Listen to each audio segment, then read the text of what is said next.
5 ciri sedekah yang tidak diterima. Sedekah dari hasil penipuan. Bersedekah dengan niat hanya mengharapkan ridho dari Allah semata tentunya adalah hal yang penting. Oleh karenanya sesuatu yang harus disedekahkan harus jelas sumbernya lagi halal. Apalagi dari awal niatnya sudah buruk, maka Allah tidak akan menerima amalan sedekah tersebut. Hal ini dikuatkan dalam hadis berikut ini. Abdullah ibnu Umar menjawab, Allah tidak menerima sholat tanpa bersuci dan tidak menerima sedekah dari hasil penipuan. Hadis riwayat Muslim. Sedekah yang diungkit-ungkit. Apabila bersedekah dengan hati yang lapang dan ikhlas, maka perihal sedekah tersebut, maka tidak akan ada pembahasan yang diungkit-ungkit kembali. Hendaknya setelah bersedekah hanya berserah diri kepada Allah dengan menguatkan niat bahwa harta yang disedekahkan di jalan Allah juga berasal dari Allah. Oleh karenanya, tidak pantas apabila sedekah itu dibesar-besarkan atau dihitung-hitung. Dikutip dari Muhammad Fuad Abdul Baqi dalam bukunya Al-Lu'lu' wal Marjan, hadis-hadis pilihan yang disepakati Al-Bukhari Muslim. Hadis Asma, Rasulullah SAW bersabda, yang artinya, berinfaklah dan jangan menghitung-hitung. Niscaya Allah akan hitung-hitung rezekinya padamu, dan jangan kamu menahan-nahan.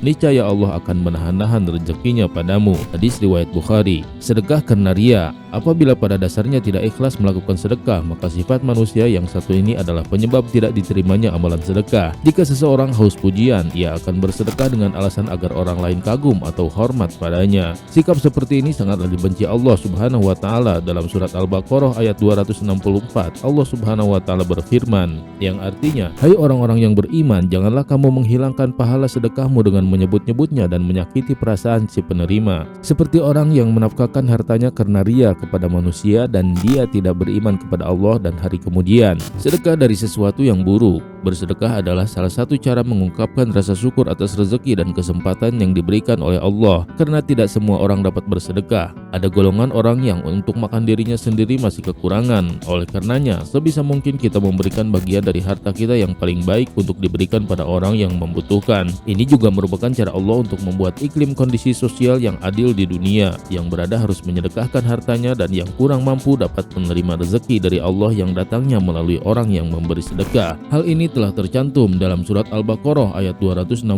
yang artinya, hai orang-orang yang beriman, nafkahkanlah di jalan Allah sebagian dari hasil usahamu yang baik-baik dan sebagian dari apa yang kami keluarkan dari bumi untukmu, dan janganlah kamu memilih yang buruk-buruk lalu kamu menafkahkan daripadanya, padahal kamu sendiri tidak mau mengambilnya, melainkan dengan memincingkan mata terhadapnya. Dan ketahuilah bahwa Allah Maha Kaya lagi Maha Terpuji. Sedekah orang kafir atau sedekah karena terpaksa. Dalam surat At-Taubah ayat 54 dijelaskan bahwa apabila seseorang mengingkari Allah dan didasari dengan niat yang tidak ikhlas, maka sedekah itu tidak diterima. Allah Subhanahu wa taala berfirman yang artinya, dan tidak ada yang menghalangi mereka untuk diterima dari mereka nafkah-nafkahnya, melainkan karena mereka kafir kepada Allah dan Rasul-Nya dan mereka tidak mengerjakan sembahyang, melainkan dengan malas, dan tidak pula menafkahkan harta mereka, melainkan dengan rasa enggan atau terpaksa.